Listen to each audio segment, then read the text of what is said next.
Ditch the overly produced commercials, because today, we're unlocking the power of real people to sell your beauty products.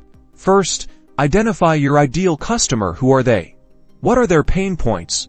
Understanding this will guide your entire UGC strategy. Next, clearly define your campaign goals. Are you aiming for increased brand awareness, more sales, or driving traffic to your website?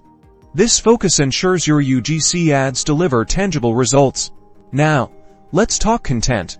Authentic reviews are gold. Encourage users to share their honest experiences with your products, both positive and constructive. Tutorials and demonstrations are also incredibly effective. Viewers want to see how your products actually work in real life, from makeup application to skincare routines. Consider hosting a UGC contest or challenge.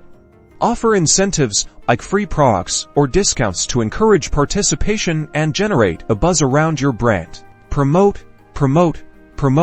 Share the best UGC content on your brand's social media channels, website, and even within your paid advertising campaigns to maximize reach. Finally, track your results. Monitor key metrics like engagement, website traffic, and sales to see what's working and optimize your UGC strategy for even greater success. So there you have it, a simple way to use UGC to boost your beauty product sales. Now go out there and let your customers do the talking.